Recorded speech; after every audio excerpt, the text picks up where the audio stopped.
right, let's switch gears, talk about what we watched today in the Derek Chauvin trial, and that was the defense expert witness.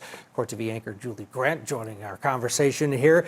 Dr. Fowler, Julie Grant, he had, just like the other experts, a CV about this thick, so he had credibility before he even started talking. What was your take on him?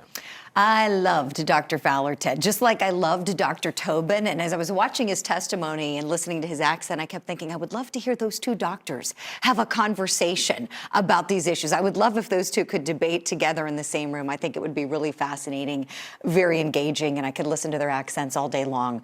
At the end of the day, Fowler knows his stuff. So I think the defense, in my view, really recovered after a very bad end to the day yesterday. I mean, with the use of force expert and how the day ended, they ended on a very low note. And again, I'm certainly mindful that they have no burden. I am mindful that they don't have to put on a shred of evidence, and I'm appreciative that they are. But I feel like so far, Dr. Fowler's knocked it out of the park. He's checking every box. You want an expert who's teaching the jury, who's engaging with the jury, who's easy to understand, and whose conclusions make sense. And I felt like not only was everything very sensible, it was also very thorough. So I have to hand it to Eric Nelson. He did a very good job with his direct examination. That's how it should be done, laying the foundation and explaining away all of these things.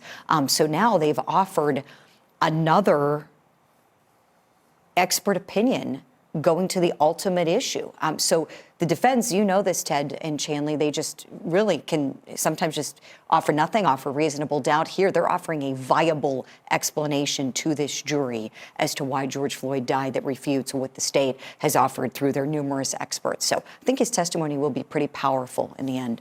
Chanley, yesterday with the use of force expert, we saw Steve Schlischer from the state basically very slowly and over a long period of time pick him apart. It was an expert job of cross-examination.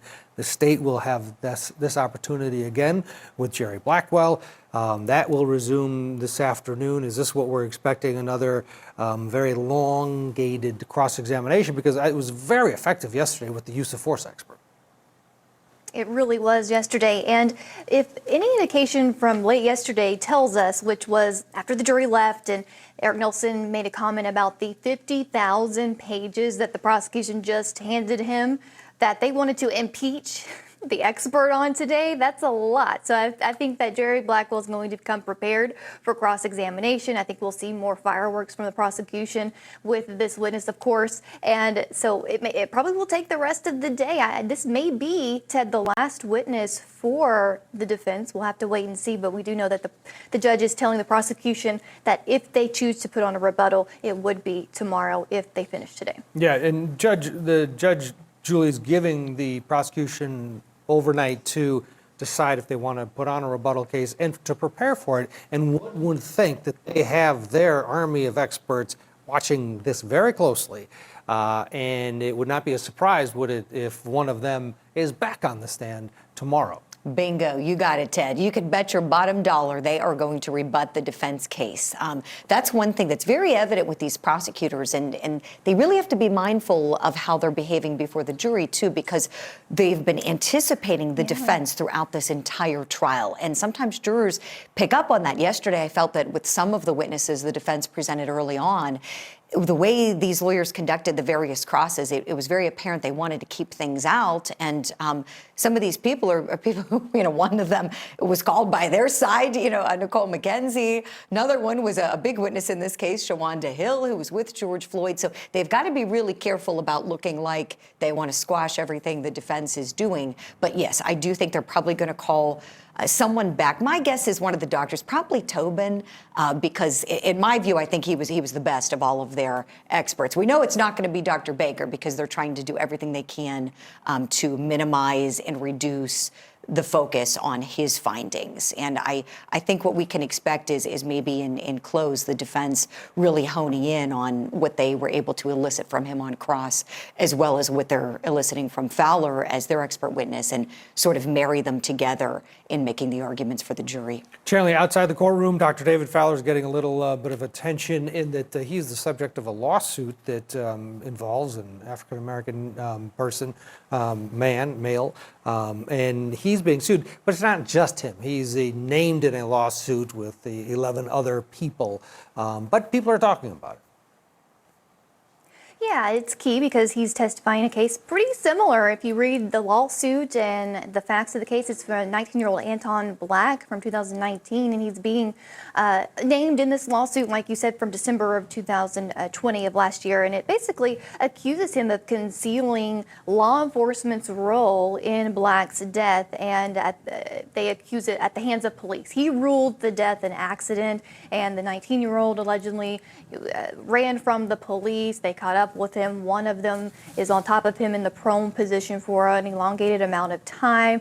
When they turn him over on the side recovery position, he's already unconscious. He ends up dying. Ultimately, the conclusion of the Dr. Fowler's office, the Office of Medical Examiner in the state of Maryland, ruled it an accident. But they had an issue in the lawsuit with how long it took them to release the autopsy. They accused him of purposefully delaying the release of the autopsy for 4 months and not truly reflecting what happened in that. So it's an interesting lawsuit if you read through it. But again, those similarities of the prone position, officers on top of the suspect here, is why people are talking about it, connecting it now with his testimony, expert testimony, in the Derek Chauvin trial.